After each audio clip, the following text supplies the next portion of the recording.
Let me give it to you from a weird perspective. Okay. Um,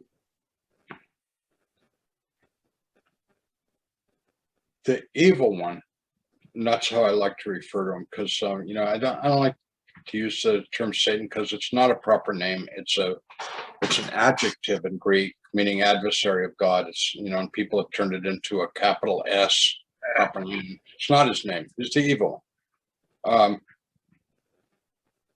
He was given great privilege and special gift by God. So much so that he said, I don't need God. I don't need God. I don't need obedient to God. I don't need to be submissive to God. I can be my own God. And these human beings, they're so foolish, they're so childish that I will make them my subjects and they will worship me.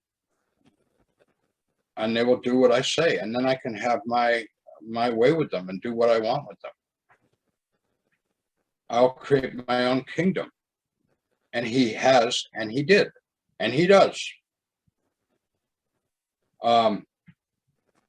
When he got the Sanhedrin and Pontius Pilate and the crowd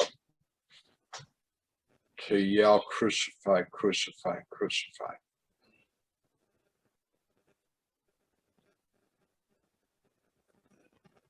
he was so happy. He won because he didn't understand what the big plan was, what was really happening. He thought he was wiping the whole Jesus Christ thing out. And from every human perspective, his followers were all like, it's over, it's done. We got to go back to being fishermen. You know what they were thinking about? How can we get out of Jerusalem without getting caught? Because there were people hunting them too. They wanted to wipe this Jesus thing out. They got Jesus. They crucified him. It is over, done with. God has failed again. Everybody, except for maybe Mary, maybe John, the beloved disciple, everybody thought it's done. And the evil one is like, da da da da da. I win again. Yeah. No, he's got more people to follow his way, to be his people, and to take them into, when they die, to take their souls into his kingdom, which, by the way, is not very nice. It's horrible. People don't understand how bad hell is. They really don't understand. And meanwhile, while that's going on, Jesus, because this is in, of course, Peter's writings in the Bible, he goes to hell and he preaches and he releases people from what's called the prison from hell and saves souls there.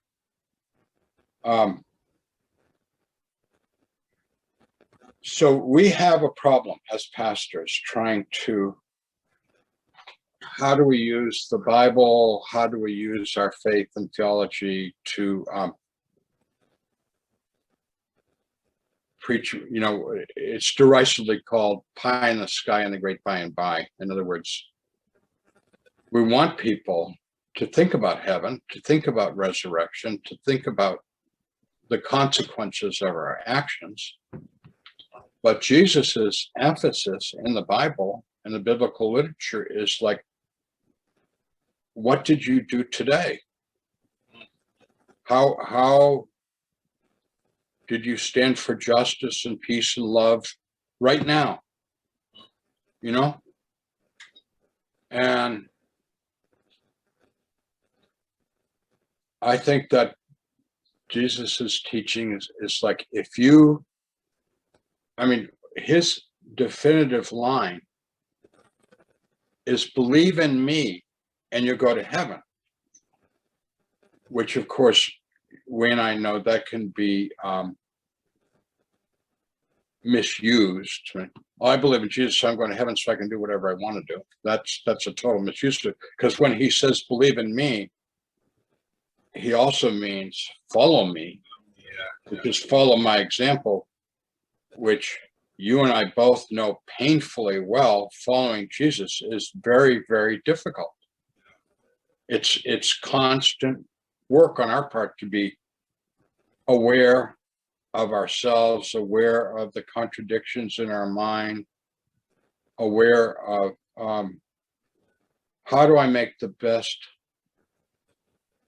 decision in this situation.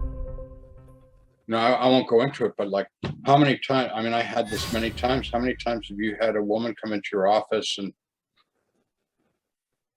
she's not telling you what's really going on in her marriage?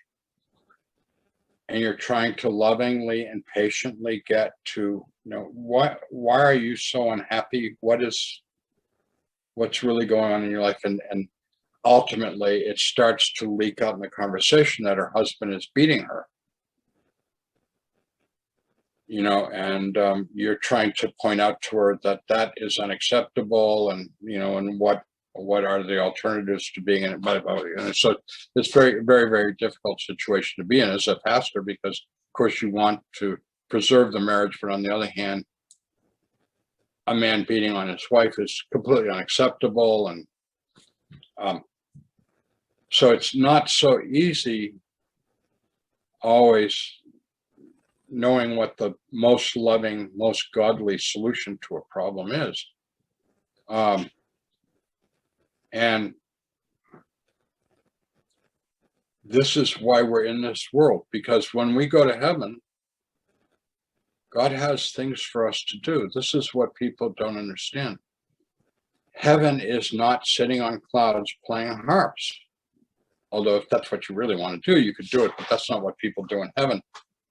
God, the first job in heaven is to continue to grow in love and wisdom and truth, to become like Christ. That's in the Bible. When we go to heaven, we will become like Christ. And our job isn't done when we're here. That growth continues in heaven. As we grow to become like Christ, we grow in our worship of God, which is a huge part of being in heaven, is loving God more and worshiping God more. But ultimately, God has work for us to do.